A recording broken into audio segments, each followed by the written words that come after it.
Handa na ba ang inyong mga puso para sa isang kwentong susubok sa inyong pananaw tungkol sa pag-ibig at katatagan?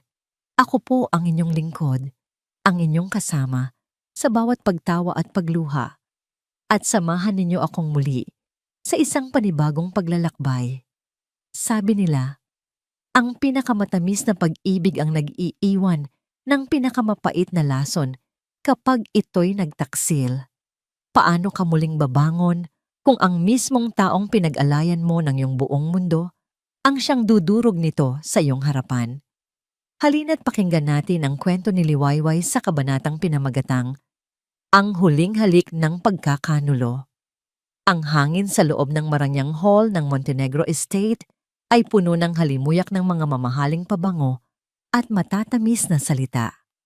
Para kay Liwayway Alcantara Montenegro, ito ang perpektong gabi, ang kanilang ika-10 anibersaryo. Isang dekada ng pagmamahalan kasama ang lalaking kanyang pinangarap, si Silvan. Hawak niya ang isang maliit at eleganteng kahon na nababalot sa velvet. Sa loob nito ay isang relos na matagal nang gusto ng kanyang asawa.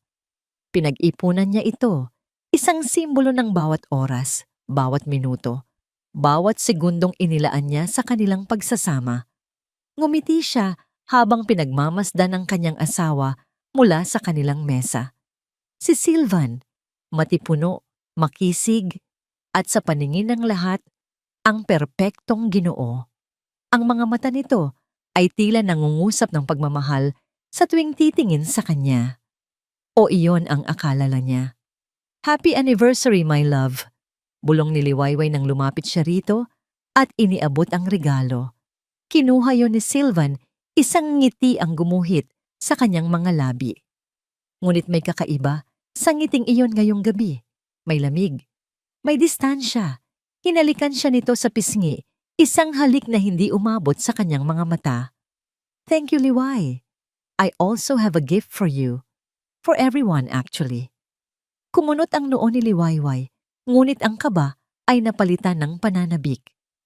Inakay siya ni Silvan patungo sa maliit na entablado kung saan naroon ang isang banda. Kinuha nito ang mikropono at ang masayang bulungan ng mga bisita ay dahan-dahang humina. Good evening, everyone. Thank you for celebrating a decade of my life with this wonderful woman, panimula ni Silvan. Nagpalakpakan ng mga tao. Hinawakan ni Liwayway ang braso ng kanyang asawa. Ang puso niya'y umaapaw sa pagmamalaki. Ito na yon. Ang sandaling ipaparamdam na naman sa kanya na siya ang pinakamaswerteng babae sa mundo. 10 taon. Pagpapatuloy ni Silvan, ang kanyang boses ay tila bakal na walang emosyon.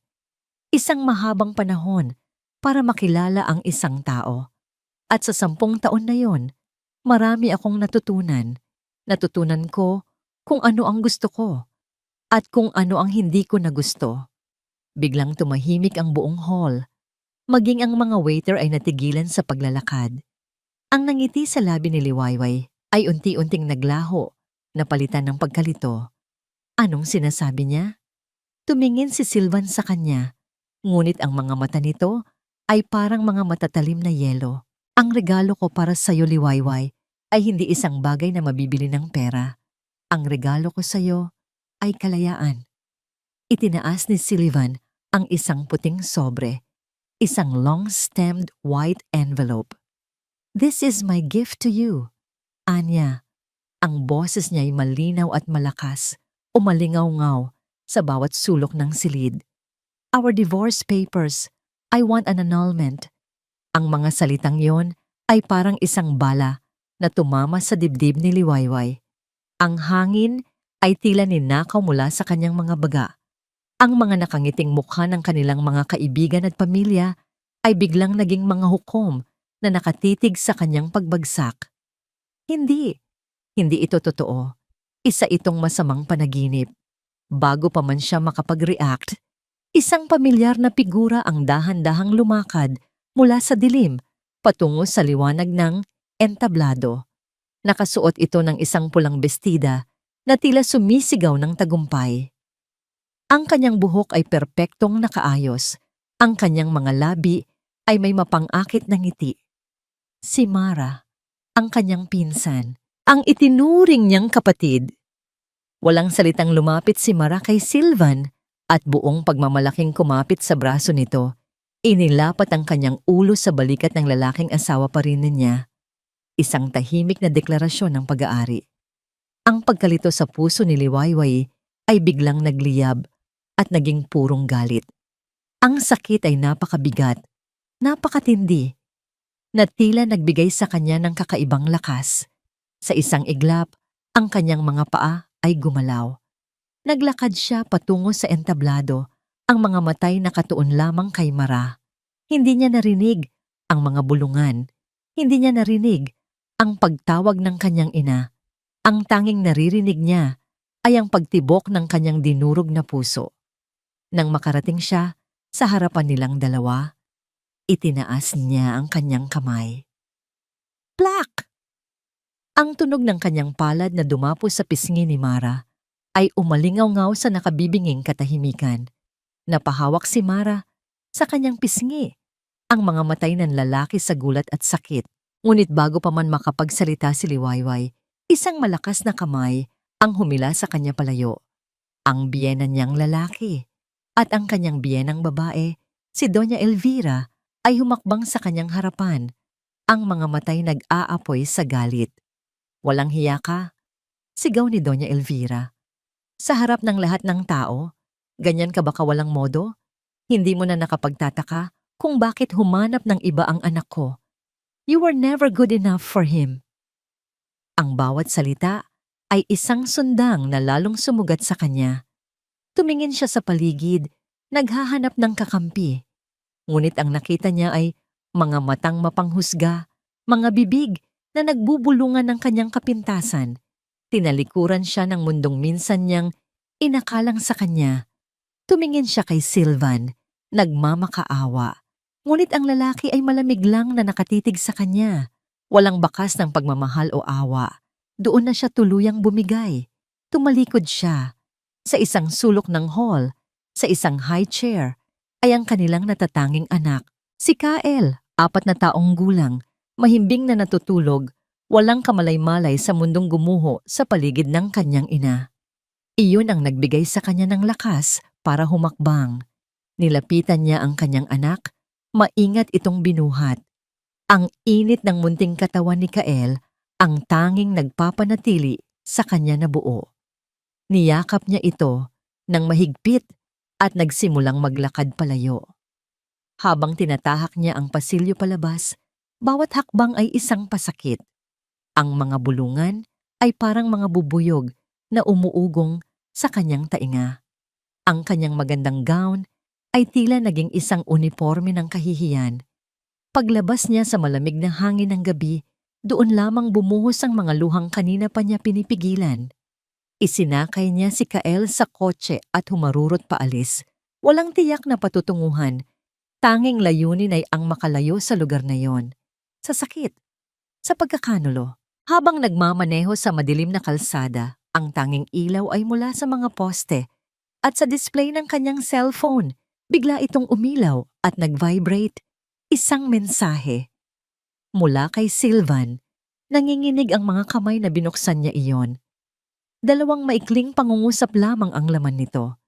Ngunit ang 2 pangungusap na yon ang tuluyang pumatay sa anumang natitirang pag-asa sa kanyang puso. Umalis ka na sa pamamahay ko. Dinala na ni Mara ang mga gamit niya doon. Ang mga salita ni Sylvan ay parang lason na kumalat sa buong sistema ni Liwayway. Bawat letra ay isang patak ng kamandag, dahan-dahang pumapatay sa bawat alaala ng 10 taon nilang pagsasama.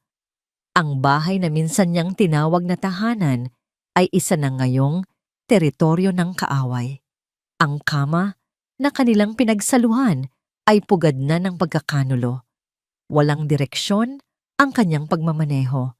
Ang mga ilaw ng syudad ay dumaan sa kanyang paningin na parang mga makukulay na guhit lamang. Ang tanging malinaw sa kanya ay ang bigat ng katawan ng natutulog na si Kael sa kanyang mga bisig kanina at ang bigat sa kanyang dibdib na tila hindi na kailanman mawawala. Saan siya pupunta? Hindi siya maaaring umuwi sa kanyang mga magulang. Hindi niya kayang harapin ang kanilang mga tanong, ang kanilang awa. Ayaw niyang maging isang pabigat. Kailangan niya ng isang lugar kung saan maaari siyang maging invisible.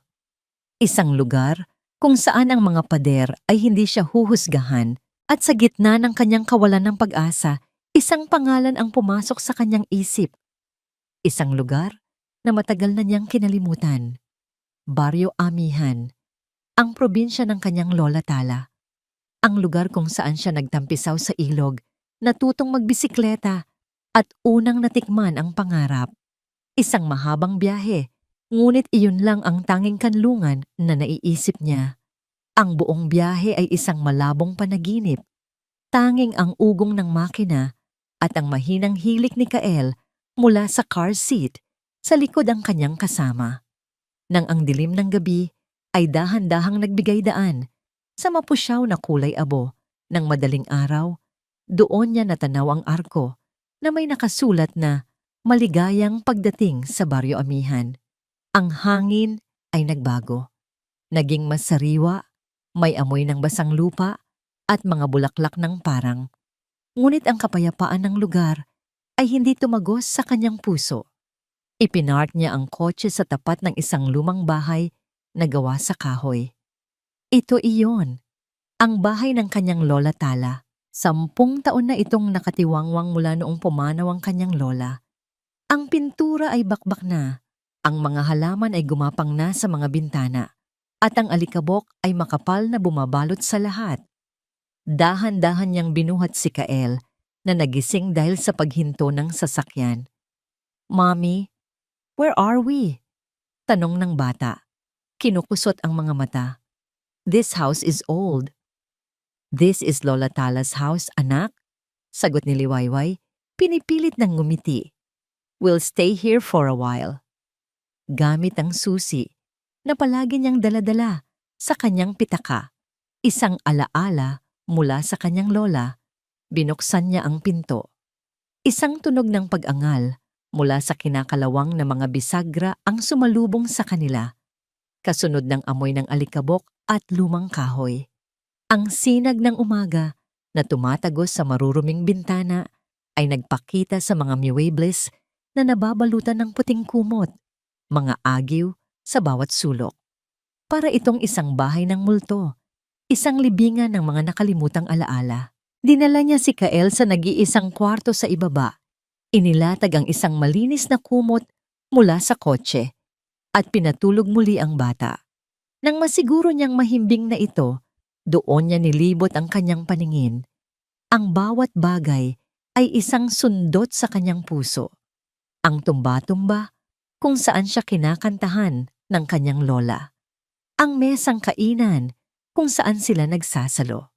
Nagpatuloy siya sa likod kung saan naroon ang isang pinto na patungo sa isa pang istruktura. Ang kusina ni Tala. Ang maliit na kainan na naging buhay ng kanyang lola. Pagbukas niya ng pinto, mas matindi ang pagbabalik ng mga alaala. Naalala niya ang sarili bilang isang maliit na bata, nakaupo sa isang mataas na upuan habang pinapanood ang kanyang lola na magluto ng pinakamasarap na adobo sa buong mundo. Ang amoy ng bawang at tuyo, ang tunog ng sandok na tumatama sa kawali, ang masayang tawa ng kanyang lola. Ang lahat ng iyon ay parang mga multo na sumasayaw sa hangin. Ngayon, ang lugar ay tahimik, madilim at nilalamon ng kalawang at alikabok. Ang dating masayang kusina ay isa na ngayong malamig na puntod. Napaupo siya sa isa sa mga silya at doon, sa gitna ng katahimikan at alikabok, hinayaan niyang bumagsak ang lahat. Umiyak siya. Hindi isang tahimik na pag-iyak, kundi isang malakas na paghagulgol. Iyak para sa 10 taong nasayang, para sa tiwalang sinira, para sa pangarap na dinurog, at para sa hinaharap na biglang ninakaw sa kanya. Nang maubos na ang kanyang luha, isang malamig na katotohanan ang gumising sa kanya. Kailangan niyang mabuhay para kay Kael. Kinuha niya ang kanyang cellphone para tingnan ang kanyang bank account. Mayroon siyang sariling savings, hindi kalakihan, ngunit sapat na siguro para makapagsimula. Ngunit nang buksan niya ang banking app, ang kanyang puso ay tila tumigil sa pagtibok sa pangalawang pagkakataon sa loob ng 24 na oras. Ang laman ng kanyang account, 5,320 piso. Nag-scroll siya sa transaction history. Isang malaking withdrawal ang ginawa kahapon ng umaga. Isang online transfer sa isang account na nakapangalan kay Silvan Montenegro. Naging joint account nila iyon noong sila'y ikasal. Isang pagkakamaling ngayon niya lang napagtanto. Kinuha nito ang lahat. Tinira lang nito ang kakarampot na halaga. Isang huling insulto. Ang pakiramdam ng pagkakanulo ay mas sumidhi pa. Hindi lang pala ang puso niya ang ninakaw, kundi pati na rin ang kakayahang itaguyod ang sariling anak. Napahawak siya sa mesa, ang kanyang mga daliri ay nanginginig. Pakiramdam niya'y nalulunod siya.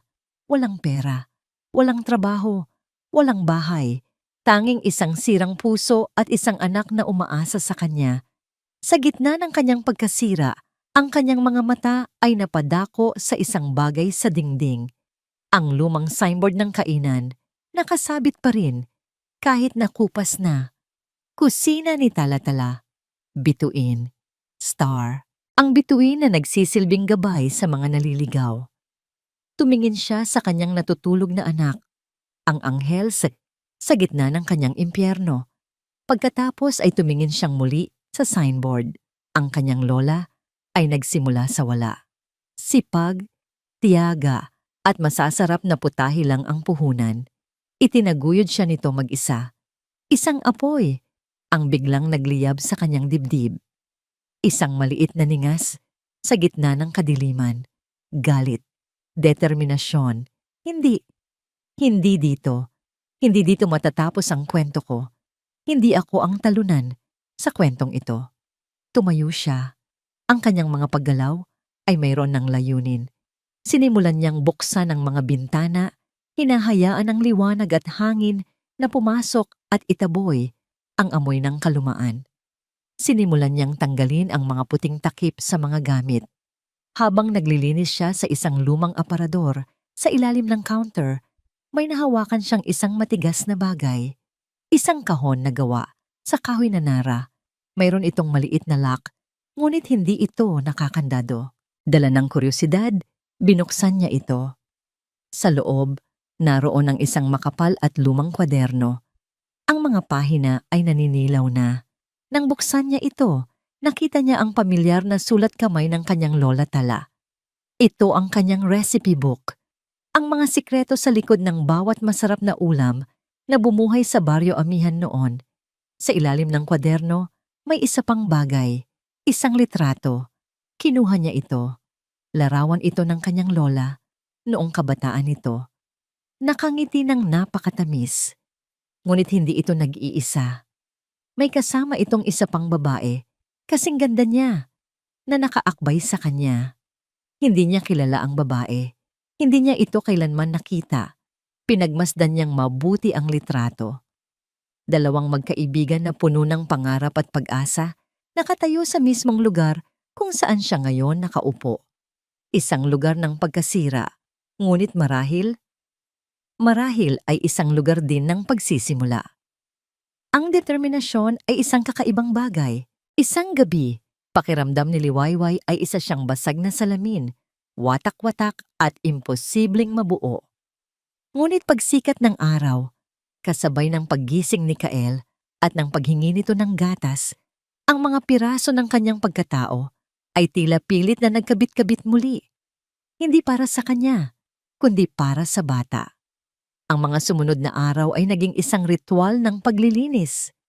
Bawat pag-alis ng alikabok ay parang pag-alis ng isang masamang alaala. Bawat pagpunas sa lumang kahoy ay parang paghilom ng isang sugat. Gamit ang natitirang 5,000 piso, bumili siya ng mga panlinis, kaunting pagkain at isang maliit na electric stove. Ang bawat sentimo ay kinuwenta. Bawat gastos ay pinag-isipang mabuti. Sa gabi, pagkatapos patulugin si Kael, binubuklat niya ang lumang kwaderno ng kanyang lola. Ang mga pahina ay amoy luma, ngunit ang mga salita ay buhay na buhay. Ang sikreto sa malambot na mechado, ang tamang anghang ng bopis, ang pambihirang panimpla sa kare-kare. Sa bawat recipe, nararamdaman niya ang presensya ng kanyang lola Tala, bumubulong ng pag-asa. Isang hapon, habang abala siya sa pagkukumpuni ng isang gumigewang na mesa sa loob ng kusina ni Tala, isang malakas na patak ng tubig ang biglang tumama sa kanyang balikat. Tumingala siya. Isa pa. At isa pa. Umuulan sa labas at ang bubong na yari sa yero ay may butas na pala. Hindi lang isa, kundi marami. Ang maliit na apoy ng pag-asa sa kanyang dibdib ay tila biglang binuhusan ng malamig na tubig. Paano niya ito ipapaayos? Ang pagpapalit ng bubong ay magastos. Ang pera niya ay halos paubos na. Napaupo siya sa sahig, tinitingnan ang mga patak ng ulan na gumagawa ng maliliit na basang bilog sa semento. Ang luma at sirang bubong ay tila isang metapora para sa kanyang buhay, puno ng butas, hindi kayang magbigay ng proteksyon. Sa gitna ng kanyang pagmumuni-muni, isang itim na pickup truck ang huminto sa tapat ng kainan. Hindi niya ito pinansin, marahil ay may naligaw lang. Ngunit bumukas ang pinto nito at isang matangkad na lalaki, may bitbit na payong, ang bumaba. Nagsimula itong maglakad palapit sa pinto ng kusina. Agad na kinabahan si Liwayway. Sino ito? Taga-munisipyo ba? Sisingilin ba siya sa kung anong buwis? Agad niyang pinagpaga ng damit na puno ng alikabok at sinubukang ayusin ang buhok gamit ang kamay. Huli na. Nakita na siya nito sa pinakakahiya-hiya niyang kalagayan. Ang lalaki ay pumasok sa loob. Ipinagpag ang payong bago isinara. Nakasuot ito ng simpleng polo shirt at maong, ngunit halatang mamahalin ang mga ito. Ang kanyang tindig ay may kumpiyansa. Miss, pasensya na sa abala, sabi ng lalaki. Ang boses nito ay malalim at pamilyar. Napadaan lang ako. Nakita kong bukas, matagal na rin kasing sarado to. Balita ko'y... Natigilan ng lalaki ng tuluyan nang makita ang mukha ni Liwayway na tinamaan ng liwanag mula sa pinto. Nanlaki ang mga mata nito sa pagkakilala. Liway? Doon lang din namukhaan ni Liwayway ang lalaki. Ang kanyang mga mata, ang kanyang ilong, ang paraan ng pagngiti nito. Mas tumangkad, mas nagkalaman ang katawan, ngunit siya pa rin iyon. Dalisay? Halos pabulong niyang sabi. Si Dalisay Rivas, ang kanyang kababata. Ang kalaro niya sa ilog, ang kasama niyang umakyat sa mga puno ng mangga. Ang huli niyang balita dito ay nag-aral ito ng architecture sa Maynila at doon na nanirahan. Dalisay Rivas, ikaw nga! Hindi napigilan ni Dalisay na mapangiti ng malapad. Anong ginagawa mo dito?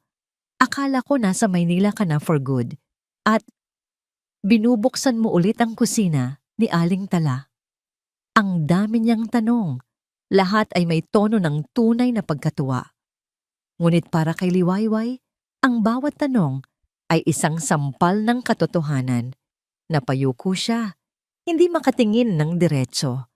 Ang huling pagkikita nila ay noong dalaga pa siya, bago siya ikasal kay Silvan. Ngayon, heto siya, isang bigong asawa, isang kahabag-habag na ina, nakatayo sa gitna ng mga guho ng kanyang buhay. Oo, binalikan ko lang. May inaasikaso. Pagsisinungaling niya. Tumingin si Dalisay sa paligid. Bilang isang arkitekto, ang mga mata nito ay agad na nakita ang mga problema. Ang mga sirang silya, ang kupas na pintura, at ang tumutulong bubong. Ngunit wala siyang sinabing kahit ano tungkol doon. Sa halip, ngumiti siya. Naalala ko pa ang sinigang ni Aling Tala. Walang tatalo doon, sabi niya, puno ng nostalgia. Masaya akong makita na may nagpapatuloy nito. Kung kailangan mo ng tulong, Liway, sabihin mo lang. May mga kilala akong magagaling na karpintero dito. Ang alok ay sinsero. Ngunit para kay Liwayway, nasariwa pa sa sakit ng pagtitiwala sa isang lalaki, ang alok ay parang isang patibong. O mas malala pa, isang limos. Hindi, kaya ko na. Salamat, Say. Mabilis niyang sagot. Ang boses ay mas matigas kaysa sa kanyang intensyon. Kaya kong ayusin, mag-isa. Ang nangiti ni Dalisay ay bahagyang nawala, napalitan ng pag-unawa. Nakita niya ang pride sa mga mata ni Liwayway. Nakita niya ang pader na bigla nitong itinayo sa pagitan nila. Tumango ito ng dahan-dahan. Okay, sige. Kung yan ang sabi mo, mahinahon niyang sabi. Anyway, I'm glad to see you again, Liway. Dadaan na lang ako ulit kapag bukas na kayo para matikman ulit ang sinigang. Tumalikod na si Dalisay at naglakad palabas. Naiwan si Liwayway na nakatayo. Pinagsisisihan ang kanyang katigasan ng ulo. Bakit ba siya ganoon? Isang kaibigan lang naman ang nag-aalok ng tulong. Ngunit ang sakit at kahihiyan sa kanyang dibdib ay masyadong mabigat. Ayaw na niyang umasa pa kanino man. Nang gabing iyon, hindi mapakali si Liwayway. Nakahiga siya sa tabi ni Kael, nakatitig sa kisame kung saan naririnig pa rin niya ang mahinang patak ng ambon. Ang pag-uusap nila ni Dalisay ay paulit-ulit sa kanyang isip. Ang kanyang kabaitan, ang kanyang pag-aalok ng tulong, at ang kanyang tangang pagtanggi. Biglang nag-vibrate ang kanyang cellphone sa ibabaw ng maliit na mesa. Sino naman kaya ang magte-text sa kanya ng ganoong oras? Kinuha niya ito. Isang unknown number. Binuksan niya ang mensahe. Isa itong picture message. Isang sketch. Isang magandang rendering ng kusina ni Tala. Ang luma nitong itsura ay napalitan ng isang bago at modernong disenyo na may malalaking bintanang salamin, mga kahoy na accent, at isang signboard na may eleganteng sulat. Kusina ni Tala. Sa ilalim ng sketch may isa pang mensahe. Lahat ng tao ay karapat-dapat sa pangalawang pagkakataon, Liway, pati na ang mga pangarap. Napahawak si Liwayway sa kanyang bibig. Alam niyang galing ito kay Dalisay. Hindi ito isang alok ng limos.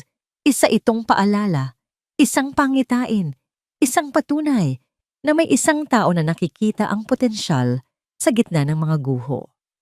Sa kauna-unahang pagkakataon, sa loob ng maraming araw, isang tunay na ngiti ang sumilay sa kanyang mga labi. Ang mga patak ng ulan sa labas ay tila hindi natunog ng kalungkutan.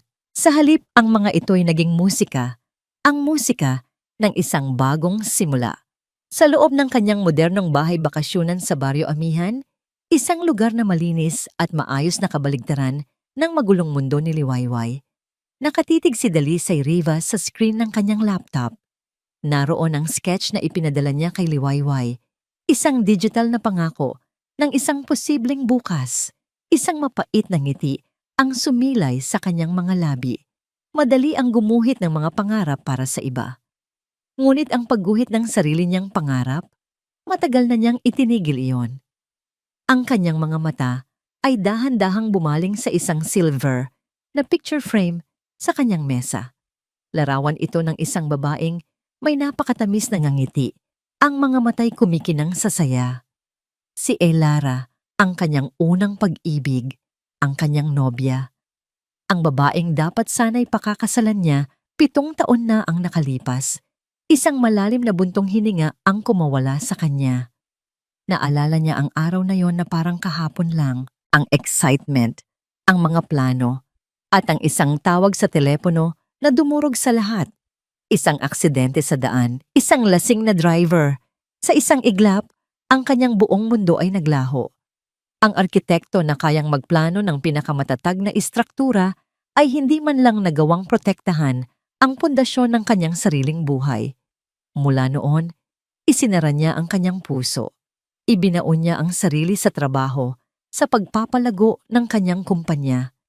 Ngunit nang makita niya si Liwayway sa gitna ng mga guho ng kusina ni Tala, may nakita siya sa mga mata nito na matagal na niyang kilala. Ang multo ng pagkawala, ang bakas ng isang taong pinagkaitan ng mundo. Kaya niya ito tinutulungan. Hindi dahil sa awa, kundi dahil sa pag-unawa. Sa pagtulong niyang buuin muli si Liwayway, marahil dahan-dahan ding mabubuo ang mga nawasak na bahagi ng kanyang pagkatao.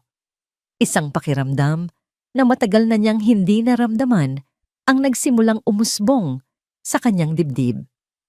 Ang kagustuhang maging protektor. Samantala, sa isang marangyang kondominium sa Maynila, ang usapan ay hindi tungkol sa pagbangon, kundi sa pagwasak. Ano? Binubuksan niya ulit ang karinderyang iyon. Sigaw ni Mara sa kabilang linya ng telepono. Ang boses niya ay matinis sa galit. Akala ko ba wala na siyang pera? Saan siya kumukuha ng kapal ng mukha para magsimula ulit? Nakahiga si Sylvan sa isang leather na sofa. Tamad na nilalaro ang isang baso ng mamahaling alak. Relax, Mara. Hayaan mo siyang maglaro sa putik. Ano naman ang magagawa ng isang luma at bulok na kainan sa probinsya? It's pathetic. Pathetic? Sylvan, hindi mo ba naiintindihan? Bawat pagbangon niya ay isang sampal sa akin. Dapat ay nagmamakaawa siya ngayon, hindi nagpapakalakas-lakasan. Bumuntong hininga si Sylvan, halata ang pagkainis. Wala na siyang kapangyarihan. Wala na siyang pangalan. The Alcantaras already disowned her. She's a nobody. Huwag mo nang pag-aksayahan ng panahon. Hindi. Hindi ako papayag na maging masaya siya. Git ni Mara. Ang boses ay nanginginig sa puot. Ako dapat ang masaya. Ako ang nanalo. Sisiguraduhin kong pagsisisihan niya ang araw na kinalaban niya ako. Ibinalik na ni Dalisay ang atensyon sa kanyang trabaho, ngunit ang imahe ni Liwayway ay hindi maalis sa kanyang isip. Kinabukasan, habang nagmamaneho siya pabalik mula sa isang site meeting, sadyang idinaan niya ang sasakyan sa tapat ng kusina ni Tala. Nakita niya si Liwayway na abala sa pagbubuhat ng ilang piraso ng kahoy, ngunit hindi iyon ang nakakuha ng kanyang pansin. Sa di kalayuan, sa ilalim ng isang puno ng akasya, may isang lalaking nakaparada sa kanyang motorsiklo. Hindi ito taga roon. Ang itsura nito ay magaspang at ang paraan ng pagtitig nito sa kaiinan ni Liwayway ay hindi pangkaraniwan.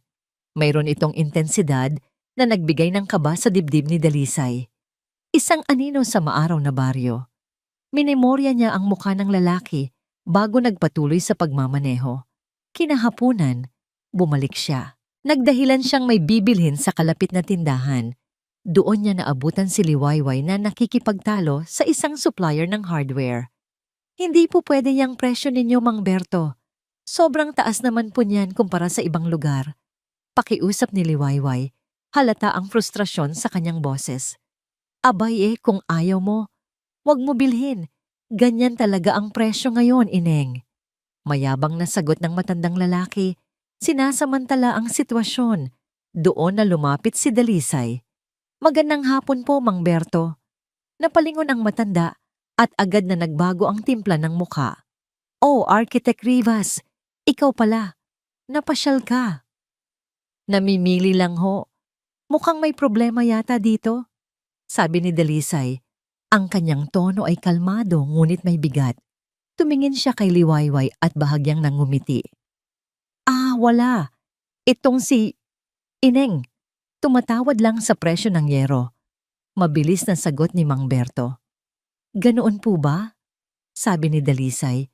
Hindi inaalis ang tingin sa matanda. Bigyan mo na ng tamang presyo si Liway, Mang Berto. Kaibigan ko yan. At marami-rami pa kaming ipapagawa sa lugar niya. Ang banayad na pagdidiin sa salitang kami ay sapat na. Agad na nagbago ang pakikitungo ng supplier. Biglang naging napakabait nito at ang presyo ng yero ay bumaba ng halos 20%. Naiwan si Liwayway na tulala, hawak ang resibo. Isang bahagi niya ay nagpapasalamat, ngunit isang bahagi rin ay naiinis. Ayaw niyang isipin ng mga tao na kailangan niya ng isang lalaki para ipagtanggol siya. Ngunit hindi niya maikakaila ang tulong na naibigay ni Dalisay. Nang gabing iyon, pagkatapos ng isang mahaba at nakakapagod na araw, habang pinapakain niya si Kael, Isang motorsiklo ang huminto sa tapat ng kanilang bahay. Kinabahan si Liwayway, naalala ang lalaking ikinuwento ni Dalisay na nakita nito. Ngunit isang delivery man lang pala ito na may dalang isang sobre. Registered mail. Para po kay Ginang Liwayway Alcantara Montenegro. Nanginginig ang mga kamay na pinirmahan niya ang logbook at kinuha ang sobre. Galing ito sa isang kilalang law firm sa Maynila. Ang puso niya ay nagsimulang kumabog ng malakas. Dahan-dahan niyang pinunit ang sobre. Sa loob, isang makapal na dokumento. Binasa niya ang mga unang salita sa itaas ng papel. Petition for sole custody of the minor, Kael Alcantara Montenegro. Nagpatuloy siya sa pagbabasa. Ang mga salita ay lumalabo dahil sa namumuong luha sa kanyang mga mata. Due to the respondent's financial instability, emotional distress, and unsound mental state, unfit to provide a safe and suitable environment for the child. Ang dokumento ay nanginginig sa kanyang mga kamay. Ito na. Ang ganti ni Sylvan. Hindi siya nito basta lang sinisiraan. Tinatanggalan siya nito ng karapatan sa nag-iisang bagay na nagbibigay kahulugan sa kanyang buhay. Gusto niyang kunin ang kanyang anak, ang kanyang si Kael. Ang sobrang papel sa mga kamay ni Liwayway ay tila naging singbigat ng bakal. Ang bawat salita ay isang pako na ibinabaon sa kanyang puso. Ipinipako siya sa isang krus ng kawalan ng pag-asa. Kukunin nila si Kael, ang kanyang anak, ang kanyang hininga. Nanginig ang kanyang mga tuhod at napasalampak siya sa sahig. Ang ingay ng pagbagsak ng kanyang katawan ay gumising kay Kael na nooy naglalaro sa isang sulok. "Mommy, are you okay?" Tanong ng bata. Lumapit ito sa kanya. Ang mga matay puno ng pag-aalala. Hindi makasagot si Liwayway. Niyakap na lamang niya ng mahigpit ang kanyang anak. Isinubsob ang kanyang mukha sa malambot na buhok nito at doon humagulgol ng walang tunog. Paano nagawa ni Silva nito? Paano niya nagawang gamitin ang sarili nilang anak bilang sandata para tuluyan siyang wasakin? Ang halimaw na minsan niyang minahal ay walang iniiwang anumang bahagi ng kanyang pagkatao na hindi sinisira. Sa gitna ng kanyang pagdadalamhati, isang katok sa pinto ang kanyang narinig. Mahina, ngunit may pag-iingat. Hindi niya ito pinansin, ngunit nagpatuloy ang pagkatok. "Liway, okay ka lang ba?" Boses iyon ni Dalisay. Paano niya nalaman? Naramdaman ba niya? Sinundan ba siya? Hindi na mahalaga. Wala siyang lakas para tumayo at buksan ang pinto. Wala siyang lakas para humarap kanino man. "Liway, magsalita ka. Nag-aalala ako." Sabi ulit ni Dalisay mula sa labas. Mas may diin na ngayon. Nang wala pa ring sagot, narinig niya ang mahinang pagpihit ng doorknob. Hindi pala niya ito naisara ng maayos kanina. Dahan-dahang bumukas ang pinto. Nakita ni Dalisay ang eksena. Si Liwayway na nakaluhod sa sahig. Yakap-yakap ang anak. Ang katawan ay nanginginig sa pag-iyak. At sa sahig, sa tabi niya, ay ang opisyal na dokumento mula sa korte. Agad na naunawaan ni Dalisay ang lahat. Walang salitang lumapit siya. Kinuha ang papel mula sa sahig at mabilis na binasa ang nilalaman. Isang anino ng galit ang dumaan sa kanyang karaniwang kalmadong mukha. Ngunit nang tumingin siya kay Liwayway, ang galit ay napalitan ng habag. Umupo siya sa sahig, hindi masyadong malapit para bigyan ito ng espasyo, ngunit sapat na para maramdaman nito na hindi siya nag-iisa. Hindi niya makukuha si Kael, sabi ni Dalisay. Ang boses ay matatag at puno ng kasiguruhan.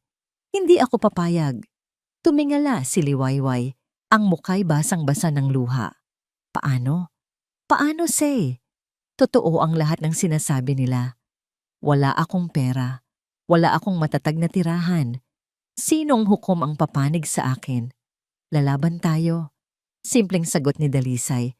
"May kilala akong pinakamagaling na family lawyer sa Maynila. Kaibigan ko. Tatawagan ko siya ngayon din. Pero kailangan nating maging handa. Kailangan nating kolektahin ang lahat ng dokumento na magpapatunay na ikaw ay isang mabuting ina. Ang kanyang kalmadong presensya ay parang isang pampakalma sa nagwawalang puso ni Liwayway. Dahan-dahan, ang kanyang pag-iyak ay humina. Ang takot ay naroon pa rin, ngunit hindi na ito nakakaparalisa. Tumango siya. Sige, halos pabulong niyang sabi. Tinulungan siya ni Dalisay na tumayo. Sa mga sumunod na oras, naging abala sila. Hinanap nila ang birth certificate ni Kael, ang mga lumang report card nito sa eskwela, mga resibo ng gamot, lahat ng bagay na magpapatunay na inalagaan niya ang kanyang anak. Habang naghahanap, muli niyang binuksan ang kahon na gawa sa Nara kung saan niya nakita ang recipe book. Baka mayroon ditong mahalagang papel na itinago ang kanyang lola. Habang hinahalungkat ang ilalim ng kahon, muli niyang nakita ang litrato, ang kanyang lola Tala, kasama ang babaeng hindi niya kilala. Sa gitna ng stress at pag-aalala, tila isang maliit na bagay lang ito mula sa ibang mundo, isang sandali ng kapayapaan sa gitna ng digmaan. Ipinakita niya ito kay Dalisay, marahil para lang maiba ang usapan, para makahinga kahit sandali mula sa mabigat na katotohanan. Tingnan mo to, Say. Nakita ko to nung unang araw ko dito. Sabi niya, iniabot ang lumang litrato. Si Lola Tala, pero hindi ko kilala yung kasama niya. Siguro matalik niyang kaibigan. Kinuha ni Dalisay ang litrato. Tinitigan niya ito. Ang kanyang mga labi ay bahagyang bumuka. Ang kanyang mga mata ay nanatili sa mukha ng babaeng hindi kilala ni Liwayway. Isang pamilyar na kalungkutan at pangungulila ang biglang nabuhay sa kanyang mga mata. Liway, sabi niya. Ang boses ay halos hindi marinig. Kilala ko siya. Napatingin si Liwayway sa kanya, naguguluhan. Sino siya? Tumingin si Dalisay mula sa litrato patungo sa mga mata ni Liwayway. Isang maliit at malungkot na ngiti ang gumuhit sa kanyang mga labi. Ang babaeng yan ay ang nanay ko. Natigilan si Liwayway. Ang utak niya ay tila tumigil sa pagproseso ng impormasyon. Ang nanay ni Dalisay? Paano? Bakit? Ang mga tanong ay nag-uunahan sa kanyang isip. Magmatalik na kaibigan sila ng lola mo. Pagpapatuloy ni Dalisay, ang kanyang mga daliri ay marahang hinahaplos ang imahe ng kanyang ina sa litrato. Sila ang magkasama sa lahat ng bagay dito sa Baryo Amihan, parang magkapatid ang turingan. Ang revelasyon ay parang isang malakas na alon na humampas kay Liwayway, tinatangay ang lahat ng kanyang naunang akala. Ang pagtulong ni Dalisay, hindi lang pala ito dahil sa luma nilang pagkakaibigan bilang mga bata. May mas malalim na koneksyon, isang koneksyon na hindi niya alam na umiral. Bakit? Bakit hindi ko alam to? Naguguluhang tanong niya. Bakit hindi na ikwento sa akin ni Lola? Isang buntong hininga ang pinakawalan ni Dalisay, puno ng bigat ng nakaraan. Mahabang kwento. Nagbago ang lahat ng mag-asawa ang nanay ko at lumipat sa Maynila. At nang maaksidente siya. Ngayon, ang lahat ng piraso ay nagsimulang magtugma. Ang kalungkutan sa mga mata ni Dalisay, ang pag-iisa niya, ang dahilan kung bakit tila naiintindihan niya ang sakit ng pagkawala.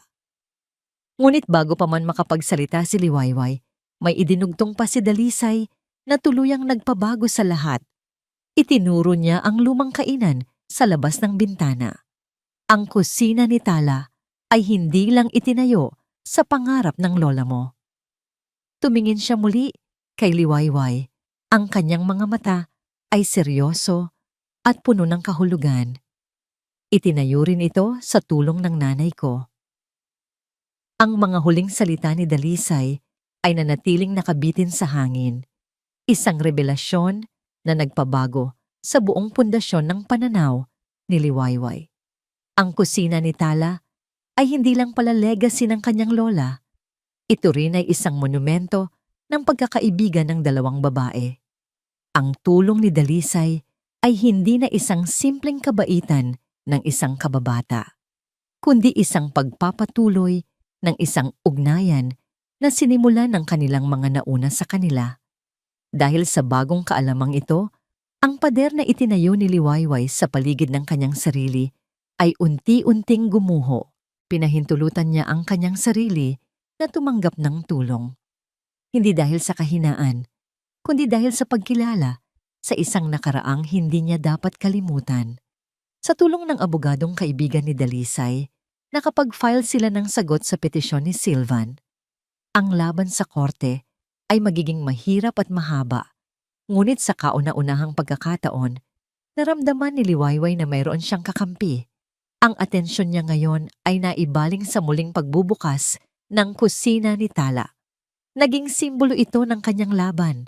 Ang bawat pako na kanyang ibinabaon, ang bawat dingding na kanyang nililinis ay isang deklarasyon na hindi siya susuko.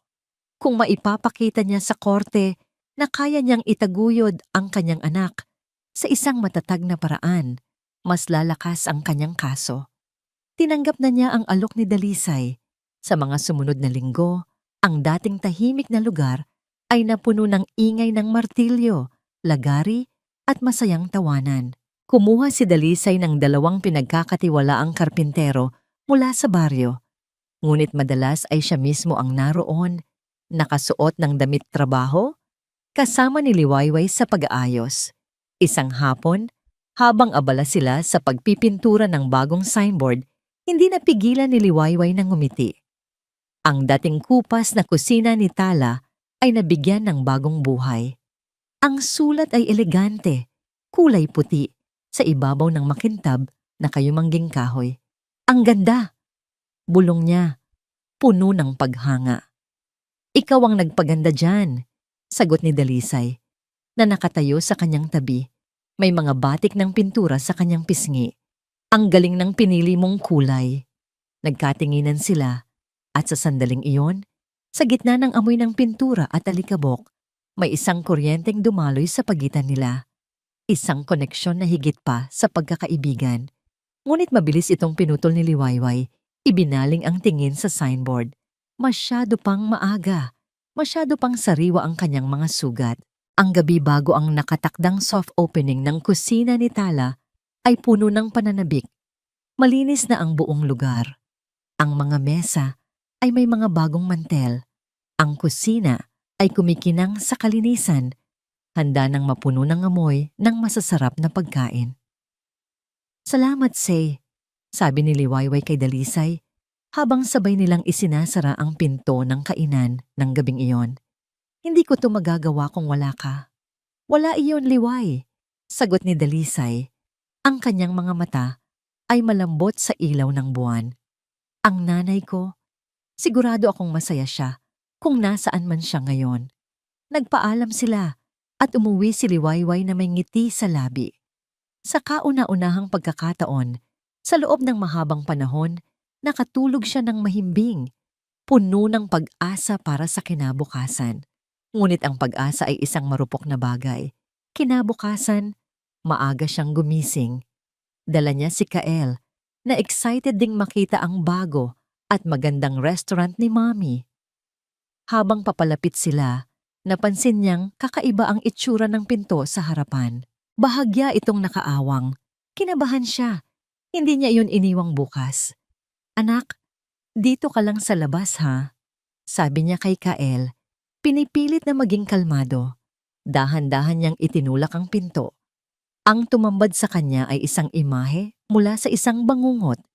Ang mga salaming bintana na 2 araw lang ang nakalipas na ipinalit ay basag-basag. Ang sahig ay puno ng mga bubog. Ang mga bagong pinturang pader ay dinumihan ng itim na pintura. May mga nakasulat na masasakit na salita. Bayaran, masamang ina. Nanginginig siyang naglakad papasok sa kusina. Ang mga sako ng bigas ay ibinuhos sa sahig at binuhusan ng mantika. Ang mga sariwang gulay at karne na inihanda niya para sa unang araw ay ikinalat at tinapakan, hinaluan ng lupa at basura. Ang buong lugar ay amoy panis at pagkasira. Ang kanyang pangarap, ang kanyang pinaghirapan, ay sinirang sadya at walang awa. Isang maliit na bagay na kumikinang ang nakakuha ng kanyang pansin sa gitna ng dumi sa sahig. Yumuko siya para pulutin ito. Nanginig ang kanyang kamay nang makita kung ano yon. Isang hikaw. Isang maliit na silver na hikaw na may disenyong bulaklak. Kilalang kilala niya ang hikaw na yon. Hindi niya ito maaaring makalimutan dahil siya mismo ang bumili niyon. Siya ang nagregalo niyon kay Mara noong huling kaarawan nito, noong mga panahong akala niya pa ay totoo ang pagtingin nito bilang isang kapatid. Ang sakit ng pagkakanulo ay bumalik, mas matindi, mas brutal. Hindi na ito simpleng agawan ng asawa. Ito ay isang deklarasyon ng giyera na ang layunin ay ang tuluyan siyang durugin. Tumakbo siya palabas. Ayaw niyang makita ni Kael ang nangyari. Bago pa man siya makatawag ng tulong, nakita niya ang pickup truck ni Dalisay na paparating. Napansin din nito ang basag na bintana. Mabilis itong bumaba, ang mukha ay nag-aalala. Liway, anong nangyari? Hindi na niya napigilan. Doon, sa harap ng kanyang winasak na pangarap, humagulgol siya. Niyakap siya ni Dalisay. Hinahayaan siyang ilabas ang lahat ng sakit at galit. Ngunit sa kalagitnaan ng kanyang pag-iyak, dumating ang mga kapitbahay. Ang mga matatandang dating suki ng kanyang lola, ang mga batang minsan niyang kalaro. Nakita nila ang nangyari. Walang nag-utos, walang nagsalita. Kumuha sila ng walis, ng basahan, ng timba. "Huwag kang mag-alala, Liway," sabi ni Aling Nena, ang may-ari ng katabing sari-sari store. "Hindi ka nila matatalo. Itutuloy natin ang pagbubukas ngayon." Ang buong komunidad ng Baryo Amihan ay kumilos. Nagtulong-tulong silang maglinis, mag-ayos, magbuo muli. Sa gitna ng pagkakaisang yon, tinawagan ni Liwayway si Silvan. "Hayop ka!" sigaw niya sa telepono. "Ikaw ang may gawa nito, di ba? O ang ahas mong kabit?" "Wala akong alam sa sinasabi mo," sagot ni Silvan. Ang boses ay kalmado at mapangasar. "Baka naman may nakaaway ka lang dyan sa probinsya mo. You reap what you sow, Liwayway." Ang kanyang walang kahihiyang pagtanggi ang huling patak na nagpaapaw sa kanyang pasensya. Ibinaba niya ang telepono, ang kanyang mga kamay ay nakakuyom.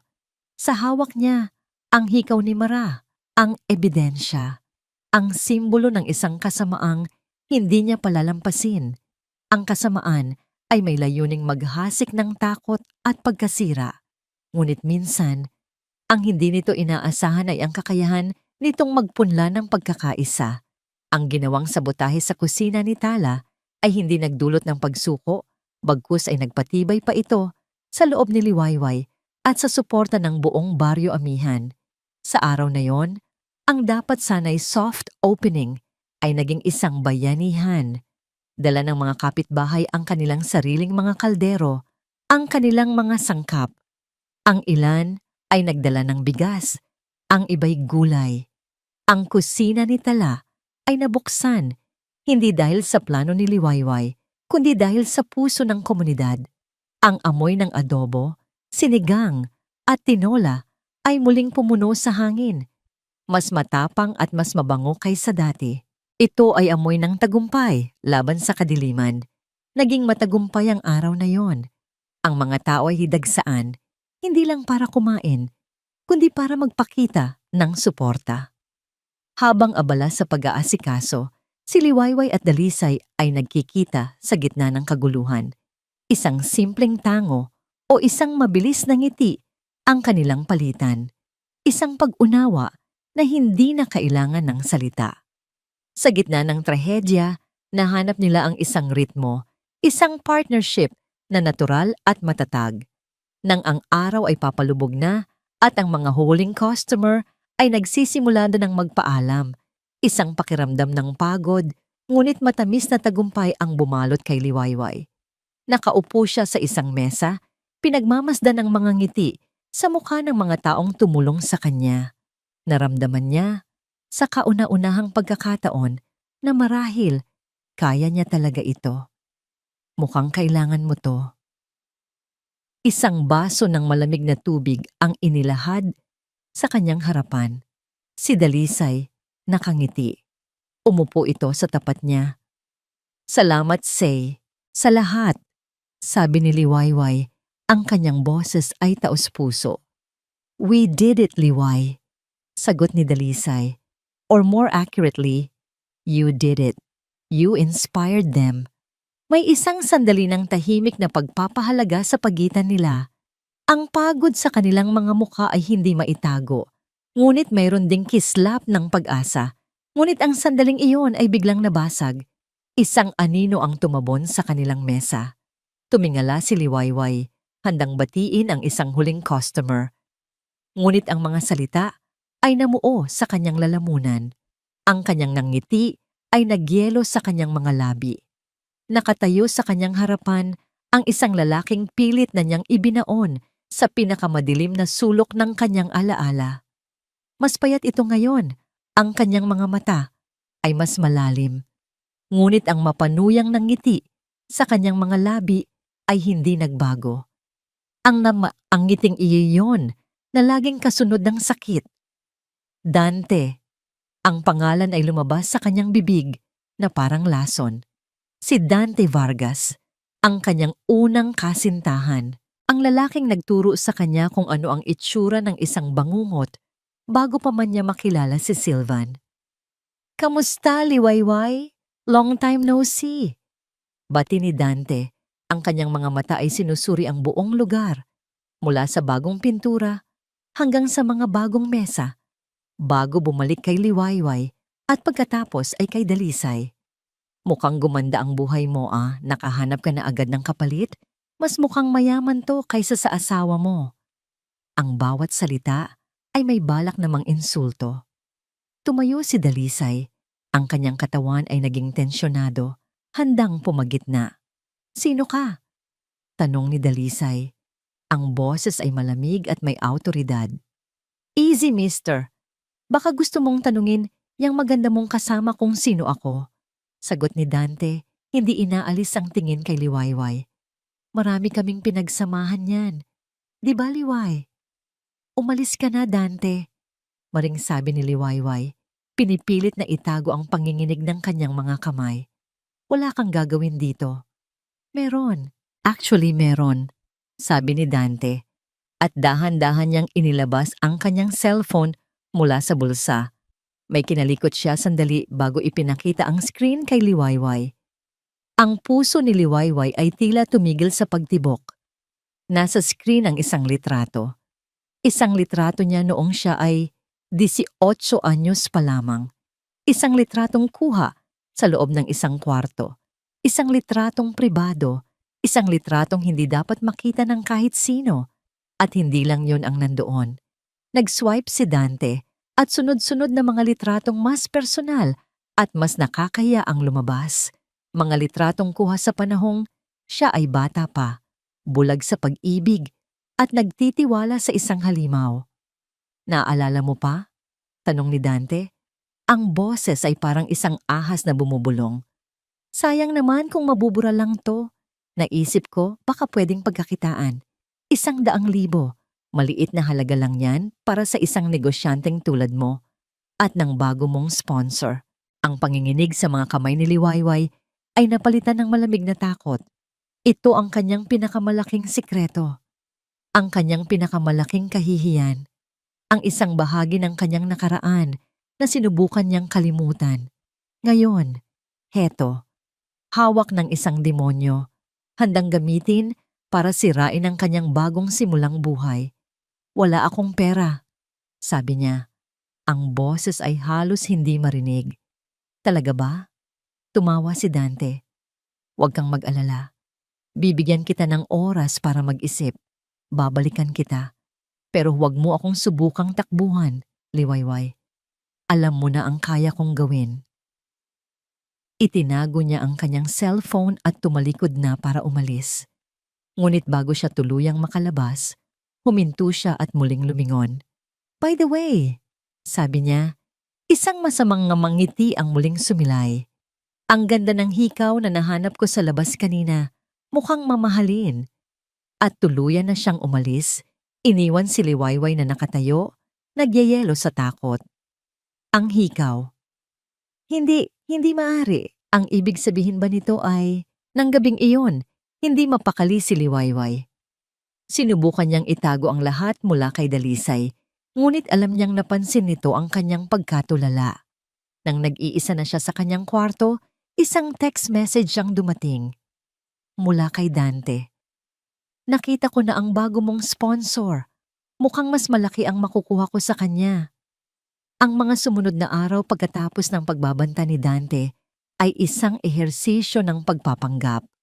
Sa umaga, si Liwayway ay ang masipag na may-ari ng kusina ni Tala.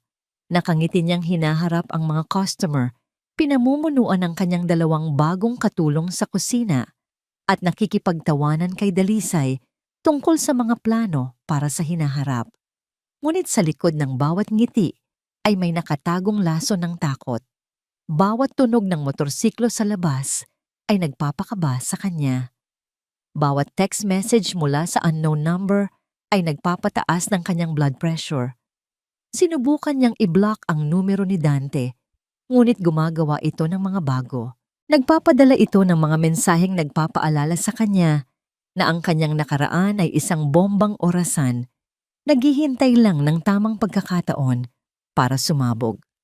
Itinago niya ito kay Dalisay. Paano niya ipapaliwanag ang isang bahagi ng kanyang buhay na kahit siya ay kinasusuklaman? Paano niya sasabihin sa lalaking tumutulong sa kanyang bumangon na minsan naging napakatanga niya, napakabulag? Ang kahihiyan ay isang pader na mas mataas pa kaysa sa anumang itinayo niya noon. Isang Biyernes ng hapon, habang puno ang kainan at abala ang lahat, isang tawag ang natanggap niya mula sa isang kaibigan sa Maynila. Liway? Oh my God, girl, kamusta ka na? Bungad ni Ana, ang kanyang kaibigan mula sa kolehiyo. Ana, napatawag ka. Okay naman ako. Busy lang dito sa... Nakita mo na ba? Putol ni Ana sa kanya. Ang boses nito ay biglang naging seryoso at puno ng pag-aalala. Yung sa Chismis Central blog. Kumunot ang noo ni Liwayway. Anong blog? Hindi ako nagbabasa ng mga ganyan. Isang sandali ng katahimikan sa kabilang linya. Liway, I think you should see it. Pinag-uusapan ka. Pinag-uusapan kayo ng pamilya ninyo. Isang malamig na kaba ang gumapang sa puso ni Liwayway. Nagpaalam siya sa kaibigan. Pumasok sa maliit na opisina sa likod at nanginginig ang mga kamay na binuksan ng browser sa kanyang cellphone. Tinype niya ang pangalan ng blog. Ang tumambad sa kanya ay isang website na puno ng mga malalaking larawan at mga headline na sumisigaw ng iskandalo. At sa pinakaitaas, sa pinakamalaking font, ay ang kanyang pangalan. Ang madilim na sikreto ng bagong buhay ni Liwayway Montenegro. Sa ilalim ng headline, naroon ang isang litrato niya nakuha sa labas ng kusina ni Tala. Isang litratong candid, mukha siyang masaya. Ngunit sa tabi nito, naroon ang mga iba pa. Ang mga litratong ipinakita sa kanya ni Dante. Nakablur ang ilang bahagi, ngunit malinaw na siya iyon. Bata, hubad, nasa isang sitwasyong pribado, at kahiya-hiya. Hindi siya makahinga. Ang artikulo ay brutal. Pinagsama-sama nito ang kwento ng kanyang hiwalayan kay Silvan at ang mga bagong ebidensya ng kanyang kadumihan. Pinalabas siyang isang babaeng malandi na hindi nakapagtataka kung bakit siya iniwan ng asawa at ngayon ay gumagamit ng bagong sponsor para sa kanyang bagong negosyo. Ngunit ang pinakamasakit ay hindi ang artikulo, kundi ang comment section sa ilalim. Anonymous 23. Kaya pala iniwan ni Sir Silvan. May tinatagong baho pala. Yak! Marites for life. Kawawang Kael. May ganyang ina. Dapat kunin na lang ng ama. Truth Seeker PH. Hindi na ako magtataka kung sino ang gumastos sa restaurant niya. Halatang may investor na may ibang gusto. Hahaha. Concerned citizen. Disgusting. Should be investigated for child endangerment. An immoral mother. Sunod-sunod. Dandaan. Libo-libo.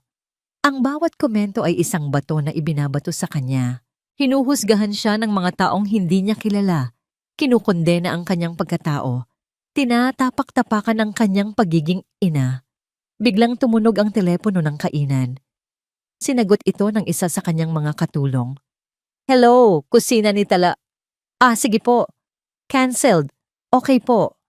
Ibinaba nito ang telepono at tumingin sa kanya na may awa.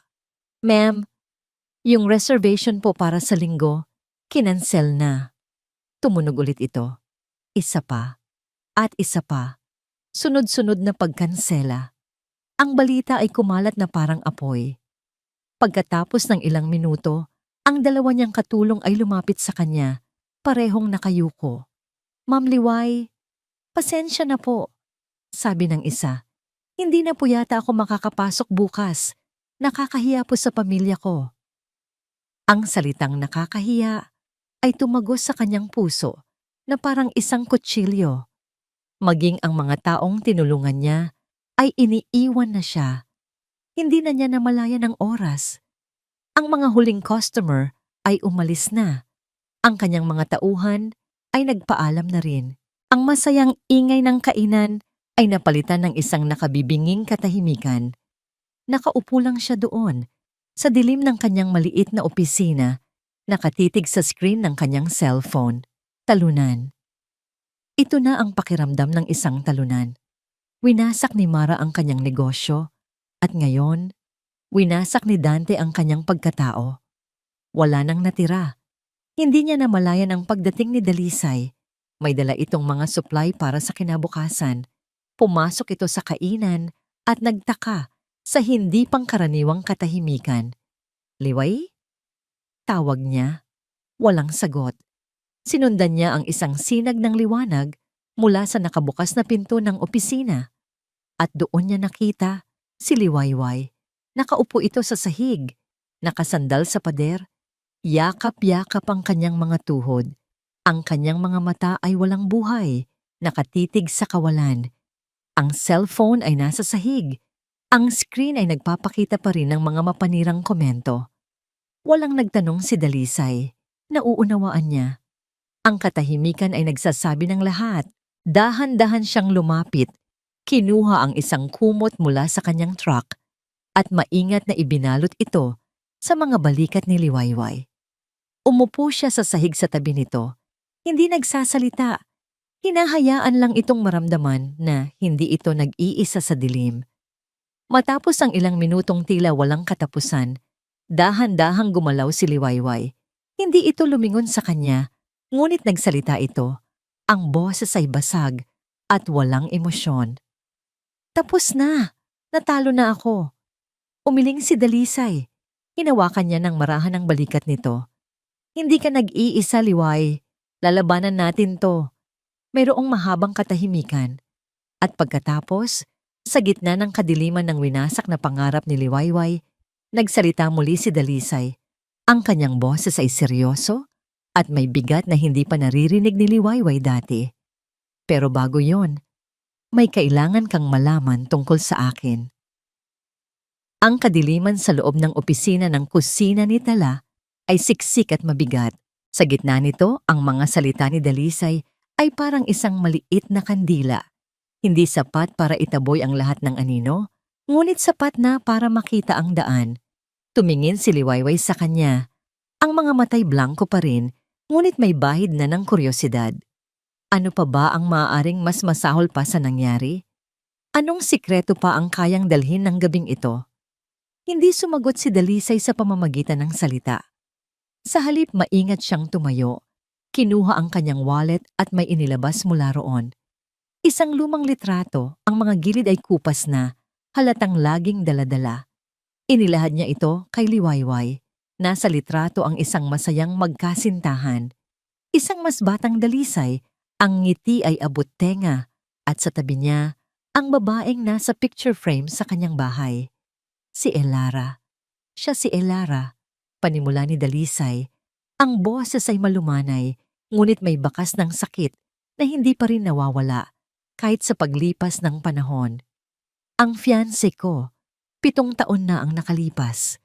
Ikinuwento niya ang lahat, ang kanilang mga pangarap na magtayo ng sarili nilang bahay, ang planong magkaroon ng 2 anak, ang excitement bago ang kasal. At ang isang gabi, habang pauwi si Elara mula sa trabaho, isang lasing na driver ang sumalpok sa sinasakyan niyang taxi. Dead on the spot. Nung mga panahong yon, pagpapatuloy ni Dalisay, ang tingin ay nasa malayo. Gusto ko na ring mamatay, nawalan ng saysay ang lahat. Ang pagiging arkitekto ko, na kayang magdisenyo ng mga gusaling kayang tumayo ng 100 taon, ay walang nagawa. Ang mga pader na kaya kong itayo ay hindi kayang protektahan ang taong pinakamamahal ko. Doon naintindihan ni Liwayway. Ang kalmadong tindig ni Dalisay, ang kanyang pagiging reserbado. Hindi iyon dahil sa pagiging suplado. Iyon ay isang pader. Isang pader na itinayo niya sa paligid ng kanyang puso para hindi na ito muling masaktan. Isinara ko ang sarili ko, Liway. Pag-amin niya. Naging trabaho na lang ang buhay ko. Natakot akong magmahal muli. Natakot akong magtiwala. Dahil ang pagtitiwala ay nag-iiwan sa iyong bukas sa sakit. Tumingin siya ng diretso sa mga mata ni Liwayway. Kaya nang makita kita, nang makita ko ang sakit sa mga mata mo, nakita ko ang sarili ko. At nang makita ko kung paano ka lumalaban para kay Kael, para sa pangarap ng lola mo, doon ko naintindihan. Ang lakas ay hindi nangangahulugang hindi ka na masasaktan. Ang tunay na lakas ay ang pagpiling bumangon at magtiwala ulit. Kahit gaano pa kasakit ang nakaraan. Ang kanyang pag-amin ay parang isang mainit na kumot na bumalot sa nanlalamig na puso ni Liwayway. Sa kauna-unahang pagkakataon, naramdaman niyang may tunay na nakakaintindi sa kanya. Ang kanilang mga sakit ay magkaiba ng pinagmulan, ngunit pareho ang lalim. Salamat, Say, sabi ni Liwayway, at sa pagkakataong ito, ang mga luhang pumatak mula sa kanyang mga mata ay hindi na luha ng pagkatalo, kundi luha ng pasasalamat. Ngunit ang gabi ay hindi pa tapos. Tumayo si Dalisay, ang kanyang disposisyon ay biglang nagbago. Ang malambot na ekspresyon ay napalitan ng determinasyon ng isang taong may misyon. Hindi natin hahayaang manalo ang mga duwag na nagtatago sa likod ng screen, sabi niya. Binuksan niya ang kanyang laptop. Ako'y isang arkitekto, Liway. Nagtatayo ako ng mga bagay, pero ang isa sa mga unang bagay na natutunan ko sa kolehiyo ay kung paano suriin ang pundasyon at kung paano maghanap ng mga bitak sa sistema. Gamit ang kanyang kaalaman sa teknolohiya at ilang koneksyon sa mga kaibigan sa IT industry, sinimulan niyang i-trace ang pinagmulan ng blog post. Ito ay isang komplikadong proseso na idinisenyo para maging anonymous. Ngunit si Dalisay ay matiyaga. Bawat firewall, bawat proxy server ay parang isang pader na kailangan niyang gibain. Habang abala si Dalisay, ang cellphone ni Liwayway na nasa sahig ay muling umilaw. Isang tawag. Unknown number. Sa pagkakataong ito, sinagot niya ito. Hello? Liwayway? Si Dante to, sabi ng boses sa kabilang linya. Ngunit kakaiba ang tono nito. Wala na ang yabang. Napalitan ito ng takot. Makinig ka. Hindi ko alam na aabot sa ganito. Hindi ko alam na ipopost nila sa ganoong paraan. Anong ibig mong sabihin? Tanong ni Liwayway, naguguluhan. Yung mga litrato, binenta ko lang. Yun lang ang usapan. Hindi ko alam. Nagagawa sila ng ganong klaseng iskandalo. Pinapahanap na ako ng pamilya mo, Liway. Baka kung anong gawin nila sa akin. Sinong sila? Kanino mo binenta? Mariing tanong ni Liwayway. Sa pinsan mo. Siya ang tumawag sa akin. Siya ang nag-alok ng pera. Malaking pera. Sinabi niya lang na gagamitin niya para takutin ka. para i-blackmail ka, hindi para ilabas sa buong mundo. Ang buong mundo ni Liwayway ay muling gumuho, ngunit sa pagkakataong ito, hindi dahil sa sakit, kundi dahil sa matinding pagka-realize. Si Mara, hindi lang ito basta nakiapid sa asawa niya. Hindi lang ito na nabutahin ang negosyo niya. Pinlano nito ang lahat. Ang bawat hakbang ay kalkulado para sirain hindi lang ang kanyang buhay, kundi ang kanyang kaluluwa. Kasabay ng pagtatapos ng tawag, isang sigaw ng tagumpay ang narinig ni Liwayway mula kay Dalisay. Got it! Iniharap niya ang laptop kay Liwayway. Ang blog post ay binayaran gamit ang isang dummy account, pero nagawan kong i-trace ang funding source, ang bank transfer na ginamit para bayaran ng blogger. Galing ito sa isang account na nakapangalan kay... Hindi na niya kailangang tapusin. Nakita na ni Liwayway ang pangalan sa screen, Mara Legaspi. Ngunit may isa pang detalye. Ang address na nakarehistro sa bank account ay hindi ang address ni Mara. Ito ay isang address ng isang law office. Ang law office na humahawak sa annulment case ni Sylvan. Nagtama ang mga mata ni Liwayway at Dalisay. Ang lahat ay konektado. Biglang tumunog ang cellphone ni Liwayway. Ang kanyang abogado. Liwayway, I have bad news, sabi ng abogado. Ang boses ay seryoso. Ginamit ng company Sylvan ang blog post bilang evidence laban sa'yo. They filed an urgent motion to expedite the custody hearing. Pinapatawag tayo ng korte. Bukas na bukas. Ang biyahe papuntang Maynila kinaumagahan ay tila isang prosesyon patungo sa sariling bitayan ni Liwayway. Ang bawat kilometrong tinatakbo ng sasakyan ni Dalisay ay naglalapit sa kanya sa isang laban na sa tingin niya ay talo na siya bago pa man magsimula. Katabi niya sa passenger seat, hawak niya ng mahigpit ang kanyang rosaryo, habang si Kael ay mahimbing na natutulog sa likod. Panandali ang ligtas mula sa kasamaang nag-aabang sa kanyang ina. Handa ka na ba? Tanong ni Dalisay, binabasag ang mabigat na katahimikan. Umiling si Liwayway. Hindi, pero kailangan kong maging handa. Sa korte, ang hangin ay malamig at mabigat. Sa kabilang panig ng silid, nakaupo si Sylvan, ang kanyang mukha ay isang perpektong maskara ng pagiging isang nag-aalalang ama. Sa tabi niya, si Mara, nakasuot ng isang simpleng puting bestida, nagpapanggap na isang inosenteng taga-suporta. Ang kanilang mga mata ay puno ng tagumpay. Nagsimula ang pagdinig. Ang abogado ni Sylvan, isang matandang lalaking may matalas na dila, ay walang awang inilatag ang kanyang mga ebidensya. Ipinakita niya ang mga kopya ng blog post. Ipinabasa sa korte ang mga mahahalay na komento. Ipinresinta niya ang mga financial records na nagpapakitang halos walang pera si Liwayway. Your Honor, sabi ng abogado, ang kanyang boses ay umaalingaw-ngaw sa silid. Hindi namin kinukwestiyon ang pagmamahal ni Ginang Montenegro sa kanyang anak. Ang kinukwestiyon namin ay ang kanyang kapasidad, ang kanyang financial instability, ang kanyang questionable moral character na ipinakita sa Exhibit A ay nagdudulot ng isang mapanganib at hindi angkop na kapaligiran para sa isang batang musmos.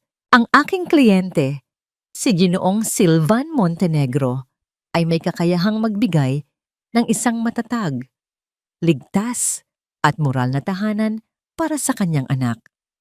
Bawat salita ay isang dagok. Pinipigilan ni Liwayway ang kanyang mga luha. Ang kanyang sariling abogado ay ginagawa ang lahat. Ngunit paano mo lalabanan ang isang kasinungalingang binalot sa itsura ng katotohanan? Dinala siya sa witness stand. Sunod-sunod ang mga tanong na idinisenyo para ipahiya siya. Ginang Montenegro, totoo ba na ang mga litrato sa blog post na ito ay kayo? Opo, pero... Wala nang pero. Ginang Montenegro, isang simpleng oo o hindi. Kayo ba yan? Opo, halos pabulong niyang sagot. At totoo ba na ang inyong kasalukuyang negosyo ay itinayo lamang matapos kayong magkakilala muli ng isang kaibigan na nagngangalang Dalisay Rivas? Tinulungan niya ako tinulungan niya kayo, isang mayamang arkitekto. At bilang kapalit, ano ang ibinigay ninyo sa kanya? Objection, Your Honor. Badgering the witness. Sigaw ng abogado ni Liwayway. Sustained. Ngunit huli na. Ang lason ay naikalat na. Ang korte ay napuno ng mga bulungan. Si Liwayway ay napayuko. Ang kanyang dangal ay dinudurog sa harap ng lahat. Pakiramdam niya ay siya na ang pinakamaruming babae sa buong mundo. Nang tila wala ng pag-asa, bumukas ang pinto sa likod ng korte. Pumasok si Dalisay Rivas. Hindi siya nag-iisa. Kasama niya ang abogado ni Liwayway at may dala itong isang folder na makapal. Naglakad sila nang may determinasyon patungo sa harap. Your Honor, may we request to present new evidence that is crucial to this case? Sabi ng abogado ni Liwayway. Pumayag ang hukom. Ang atensyon ng lahat ay na kay Dalisay. Ang mukha ni Sylvan at Mara ay nagpakita ng bahagyang pagkalito na mabilis ding napalitan ng pagwawalang bahala. Ano pa ba ang magagawa ng isang simpleng arkitekto? Ngunit si Dalisay ay hindi lang isang simpleng arkitekto. Your Honor, I am Dalisay Rivas. Panimula niya, ang kanyang boses ay kalmado, ngunit may bigat na pumuno sa buong silid. At narito ako para linawin ang ilang bagay. Una, tungkol sa aking tulong kay Ginang Montenegro. Ang tulong na yon ay hindi personal, kundi isang obligasyon. Ang kanyang lola at ang aking ina ay magmatalik na kaibigan at business partners. Ang kusina ni Tala ay itinayo sa dugo't pawis ng pareho nilang pamilya. Ang ginagawa ko ay pagpapatuloy lamang ng isang legacy. Nagulat ang lahat, lalo na ang pamilya Montenegro. Pangalawa, pagpapatuloy ni Dalisay tungkol sa financial instability ni Ginang Montenegro. Your Honor, a few weeks ago, she was not financially unstable. Mayroon siyang sapat na ipon sa isang joint account nila ni Ginoong Montenegro. Ngunit isang araw bago ihain ang petisyon ng annulment, halos lahat ng laman ng account ay nilipat sa personal na account ni Ginoong Montenegro. Narito ang bank records. Iniabot niya ang mga dokumento. Nanlaki ang mga mata ni Sylvan. Ang kanyang maskara ay nagsimulang magpakita ng bitak. At pangatlo, at ang pinakamahalaga, sabi ni Dalisay, ang kanyang mga mata ngayon ay nakatutok kay Sylvan. Ang dahilan ng biglaang paglipat ng pera. Your Honor, Ginoong Montenegro has been systematically embezzling funds from Alcantara Holdings, the company of his wife's family, for the past 2 years. Ginamit niya ang posisyon niya bilang CFO para maglipat ng milyon-milyong piso sa mga offshore accounts. Ang biglaang pakikipaghiwalay at ang pag-agaw sa pera ay isang desperadong hakbang para makatakas bago pa man magsimula ang annual audit ng kumpanya. Narito ang mga bank statements, ang mga peking invoices, at ang mga testimonya mula sa 2 empleyado ng accounting department na handang tumestigo. Iniabot ni Dalisay ang makapal na folder sa court clerk. Ang katahimikan sa loob ng korte ay nakabibingi. Si Sylvan ay namutla, parang isang multo. Si Mara ay napahawak sa kanyang upuan, hindi makapaniwala sa nangyayari. Hindi pa tapos si Dalisay. Tumingin siya sa hukom, pagkatapos ay sa buong korte. At tungkol sa blog post na sumira sa dangal ng isang mabuting ina. Sabi niya, ang kanyang boses ay umaling-ungaw sa galit. Iyan ay hindi gawa ng isang simpleng concerned citizen. Iyan ay isang bayad at planadong demolition job na pinondohan ng perang ninakaw mula sa pamilya Alcantara at isinagawa ni Mara Legaspi para sirain ang isang babaeng ang tanging kasalanan ay ang magmahal at magtiwala ng lubos. Sa puntong yon, tumayo si Liwayway. Ang lahat ng takot, ang lahat ng kahihiyan ay nawala. Napalitan ito ng isang tahimik na lakas. Ang hukom na nakatingin sa mga bagong ebidensya ay malakas na pumukpok ng kanyang gavel. Order in the court. Based on these new and serious allegations, this court is hereby postponing the custody hearing. Furthermore, I am ordering the prosecutor's office to investigate these claims of embezzlement against Mr. Silvan Montenegro immediately. Paglabas nila ng courtroom, ang mga pader na naghihiwalay sa kanila ay gumuho. Ang mga reporter ay nagsimulang magdagsaan, ngunit walang sino man ang interesado kay Liwayway. Ang lahat ng kamera at mikropono ay nakatutok na ngayon kay Silvan. Sa gitna ng kaguluhan, nakita ni Liwayway si Mara. Nakatayo sa isang sulok, nanginginig sa galit at takot. Nilapitan niya ito. Walang sampal, walang sigaw. Isang tanong lang, "Bakit, Mara? Bakit mo ginawa to sa akin?" Ang tanong ni Liwayway ay binitiwan ng walang galit, walang panunumbat. Isa lamang itong simpleng tanong na naghahanap ng isang imposibleng kasagutan. "Bakit, Mara? Bakit mo ginawa to sa akin?" Sa harap ng tanong na yon, isang bagay sa loob ni Mara ang tuluyang nabasag. Una, isang tawa. Hindi isang masayang tawa, kundi isang tawang basag, pilit, at puno ng kabaluan. Umalingaw-ngaw ito sa pasilyo ng korte na nagpatigil sa mga reporter at usisero sa kanilang paligid. "Bakit?" ulit ni Mara. Ang kanyang mga mata ay nanlilisik, puno ng isang puot na naipon sa loob ng maraming taon. "Ikaw pa ang may ganang magtanong kung bakit, Liwayway? Ikaw?" Lumapit siya ng isang hakbang. Ang bawat salita ay parang lasong ibinubuga mula sa kanyang bibig. "Habang buhay, Liwayway. Habang buhay akong anino mo. Si Liwayway na maganda. Si Liwayway na matalino. Si Liwayway na paborito ng lahat. Kahit noong mga bata pa tayo, ang pinakamalaking laruan sa'yo.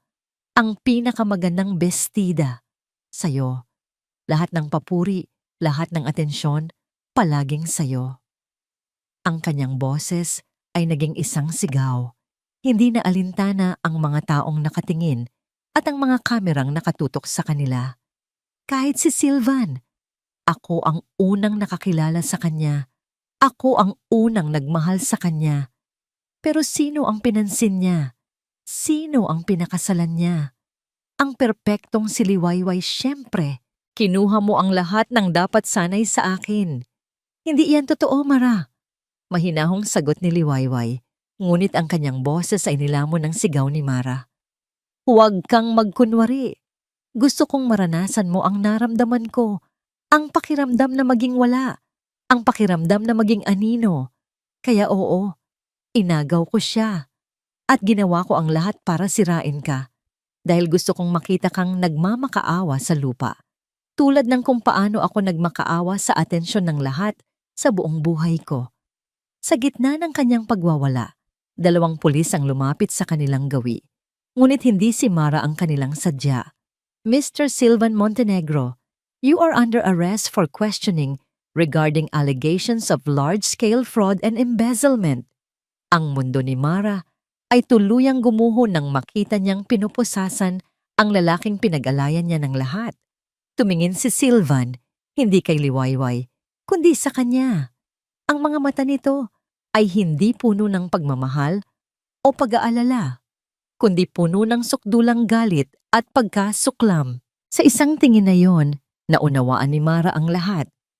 Para kay Silvan, siya ay isang kasangkapan lamang at ngayon nasira na ang plano. Siya ang sinisisi. Habang hinihila palayo si Silvan, napaluhod si Mara sa sahig. Ang kanyang pagwawala ay napalitan ng isang basag na pag-iyak.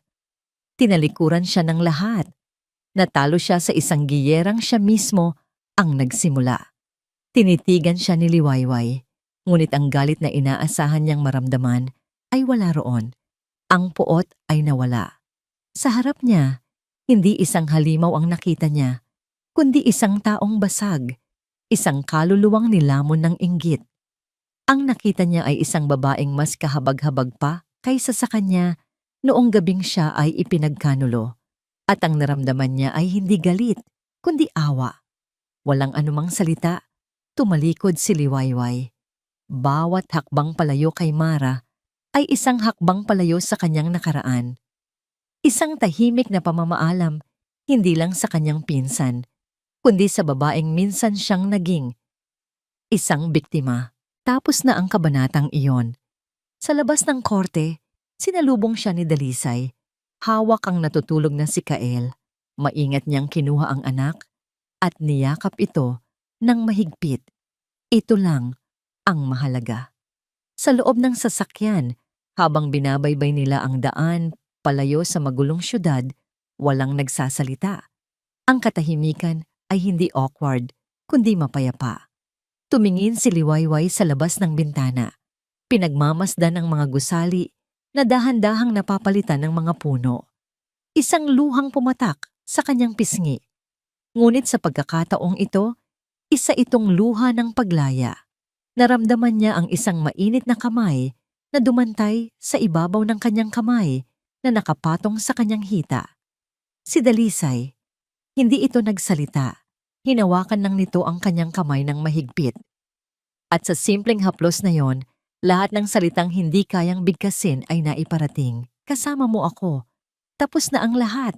Ligtas ka na. Isinandal ni Liwayway ang kanyang ulo at ipinikit ang kanyang mga mata.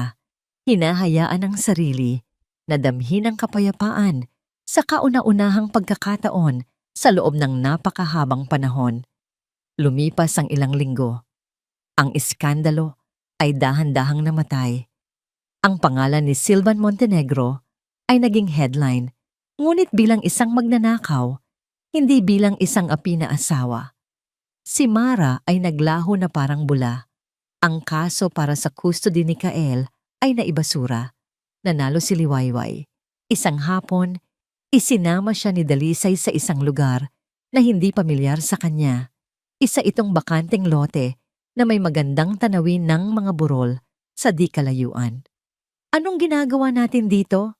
Nagtatakang tanong ni Liwayway. Hindi sumagot si Dalisay. Sa halip, inilabas nito ang isang malaking rolyo ng papel mula sa kanyang sasakyan at inilatag ito sa hood. Isa itong blueprint. Isang disenyo ng isang magandang kainan at coffee shop. Mas malaki at mas moderno kaysa sa kusina ni Tala na may malawak na outdoor seating area. Sa itaas ng blueprint nakasulat ang isang pangalan. Hindi kusina ni Tala, isang bagong pangalan. Sinag at Kapwa. Tumingin si Liwayway kay Dalisay, ang kanyang mga mata ay nagtatanong. Ngumiti si Dalisay, isang ngiting puno ng pag-asa at pangako. Ito ang simula natin, Liway, kung papayag ka. Isang taon. Ang isang taon ay maaaring maging isang maikling panahon lamang. Ngunit para kay Liwayway, ito ay isang buong buhay. Sa loob ng isang taon, ang mga guho ng kahapon ay naging pundasyon ng isang matatag na bukas. Ang Sinag at Kapwa ay nakatayo na ngayon ng buong pagmamalaki sa mismong loteng minsan ay pinangarap lang nila ni Dalisay. Ito ay higit pa sa isang coffee shop at kainan. Ito ay isang santuwaryo. Ang pangalan nito ay perpektong naglalarawan sa kung ano ito. Isang lugar ng liwanag, sinag, at pagsasama, kapwa. Ang amoy ng bagong lutong tinapay at sariwang giniling na kape ay humahalo sa halimuyak ng mga putahe mula sa recipe book ni Lola Tala na ngayon ay may sarili ng special corners sa menu. Naging sentro ito ng Baryo Amihan, isang lugar kung saan ang mga tao ay nagtitipon, hindi lang para kumain, kundi para magkwentuhan, mangarap, at maging bahagi ng isang komunidad. Ang grand opening nito ay isang malaking selebrasyon. Naroon ang buong baryo, ang kanyang mga magulang na ngayon ay buo na ang suporta. At syempre, si Dalisay, na hindi na lang isang partner sa negosyo, kundi partner na rin sa buhay. Minsan, kapag tahimik ang gabi at ang mga huling customer ay nagpaalam na, naiisip pa rin ni Liwayway ang mga taong minsan ay naging malaking bahagi ng kanyang buhay. Nabasa niya sa balita na si Silvan ay nahatulan ng maraming taon sa bilangguan para sa kanyang mga krimen. Mula noon, wala na siyang narinig tungkol dito. Si Mara naman, ayon sa mga sabi-sabi, ay umalis ng bansa. Dala ang kahihiyan at ang mga basag na piraso ng kanyang galit. Hindi na nag-cross muli ang kanilang mga landas. Wala nang galit sa puso ni Liwayway para sa kanila. Tanging isang tahimik na pagtanggap na ang bawat isa ay ani kung ano ang kanilang itinanim. Isang hapon, habang abala si Liwayway sa pag-aayos ng mga bulaklak sa bawat mesa, naramdaman niya ang isang presensya sa kanyang likuran. Humarap siya at nakita ang sarili sa isang malaking salamin na ipinalagay ni Dalisay sa isang pader. Tinitigan niya ang babae sa salamin. Hindi na ito ang Liwayway na takot at walang tiwala sa sarili. Ang babae sa salamin ay may mga mata na kumikinang, hindi dahil sa mga luhang pinipigilan, kundi dahil sa liwanag ng pag-asa. Ang kanyang mga balikat ay tuwid, hindi na nakukuba sa bigat ng mundo. Ang kanyang ngiti ay totoo, hindi isang pagpapanggap. Nakasuot siya ng isang simpleng apron, may kaunting harina sa kanyang pisngi, at sa kanyang paningin, siya ang pinakamagandang bersyon ng kanyang sarili. Isang ina, isang negosyante, isang survivor, at isang babaeng natutong magmahal muli. Ang lalim ng iniisip ng mahal ko isang pares ng malalakas na braso ang yumakap sa kanya mula sa likuran. Ang pamilyar na amoy ni Dalisay. Isinandal niya ang kanyang ulo sa dibdib nito at magkasama nilang tiningnan ang kanilang refleksyon sa salamin. Iniisip ko lang kung gaano kalayo na ang narating natin, bulong ni Liwayway. Mas malayo pa ang mararating natin, sagot ni Dalisay, at marahan siyang hinalikan sa sentido. Ang kanilang sandali ay nag-ambala ng isang masayang sigaw mula sa labas. Si Kael, na ngayon ay 5 taong gulang na, ay masayang nagpapatakbo ng kanyang laruang eroplano sa damuhan. Ang kanyang tawa ay ang pinakamagandang musika sa buong lugar. Lumabas sila sa terasa, hawak kamay. Ang papalubog na araw ay nagpinta sa kalangitan ng mga kulay kahel, rosas at lila. Isang perpektong tanawin para sa isang perpektong hapon. Umupo sila sa isa sa mga upuan, pinapanood ang kanilang anak. Handa ka na ba para sa bagong umaga? Tanong ni Dalisay. Inuulit ang tanong na minsan nang nagbigay ng pag-asa. Tumingin si Liwayway sa lalaking nasa tabi niya. Ang kanyang angkla, ang kanyang kasama, ang kanyang sinag.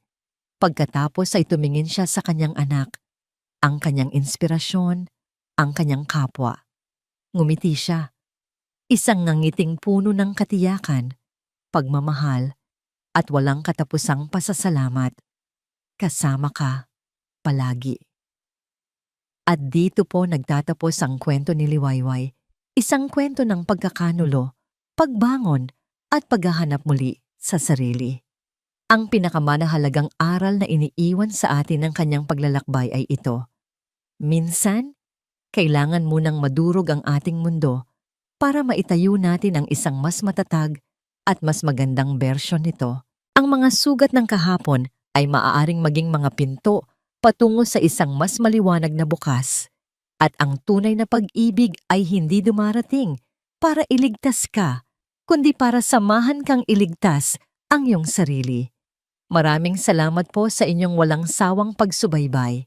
Sana po ay may napulot kayong aral at inspirasyon sa kwento ni Liwayway at Dalisay. Ano pong masasabi ninyo sa kanilang kwento? At anong klaseng kwento naman ang gusto ninyong marinig sa susunod? I-comment lamang po sa ibaba. Ang inyong mga salita, ang aming inspirasyon. Hindi dito nagtatapos ang ating paglalakbay. Marami pa pong kwentong kasing ganda at mas puno ng aral dito sa aming channel. Kung nagustuhan nyo ang kwentong ito, i-like, i-share sa pamilya at mga kaibigan, at mag-subscribe na rin para lagi kayong updated sa mga susunod pa naming kwento. I-click nyo ang notification bell para kayo ang unang makarinig kapag may bago kaming upload. Pagpalain po kayo ng Panginoon, kayo at ang inyong buong pamilya. Hanggang sa muli.